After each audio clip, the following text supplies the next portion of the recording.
কারণ টেট 2017 এবং TET 2022 total একটিতে 23টি, অপরটিতে 24টি, টোটাল 47টি রং অ্যান্সার কি রয়েছে।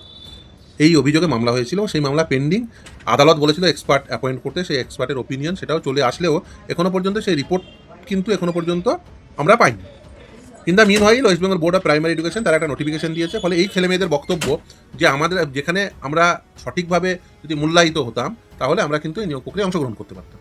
তাহলে বেঠিক মূল্যায়নের জন্য যারা দায়ী, তারা সেই মূল্যায়নটা সঠিক না করেই তারা একটা নতুন নিয়োগ প্রক্রিয়া চালু করছে। তাহলে আমাদের এই নতুন নিয়োগ প্রক্রিয়ায় অংশগ্রহণ করতে দেওয়া হোক, এটা যুক্তিযুক্ত কথা। এর আগে 2020 সালে একই সিচুয়েশন তৈরি হয়েছিল 20 সালের সিলেকশনের সাপেক্ষে। সেখানে টেট 2014-তে 6টে প্রশ্ন ভুল ছিল, সেখানেও খাতা রিঅ্যাসেস করে পরবর্তীতে বোর্ডই জানায় যে 738 জন পাস করেছে যারা মামলাকারী তাদের মধ্যে থেকে, ফলে তাদের আবার পরবর্তীতে চাকরি দেওয়া হয়। খুব পরিষ্কার যে টেট 2017 এবং টেট 2022 যে 23টি এবং 24টি রং অ্যান্সার ছিল। ইভেন টেট 2014 ক্ষেত্রেও তাই, তাদের প্রত্যেকের খাতা রিঅ্যাসেস করে তাদের নিয়োগ প্রক্রিয়া অংশগ্রহণ করতে দেওয়া উচিত। শুধু তাই না, এই যে ধরুন ভ্যাকেন্সির সংখ্যা, এত স্বল্প ভ্যাকেন্সি হবে কেন? এত গোটা রাজ্য জুড়ে এত স্কুলগুলোতে সিঙ্গেল টিচার রয়েছে, ভ্যাকেন্সি বাড়াতে হবে।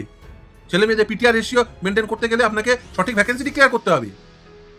এবং ভ্যাকেন্সি ডেফিনেশন আছে রুলসে, সেই ভ্যাকেন্সি ডেফিনেশন মোতাবেক আপনাকে ভ্যাকেন্সি ডিক্লেয়ার করতে হবে। এত স্বল্প ভ্যাকেন্সি কেন হতে যাবে? অনেক ভ্যাকেন্সি পড়ে আছে, সেগুলোকে সমস্ত শূন্যপদে নিয়োগ করতে হবে।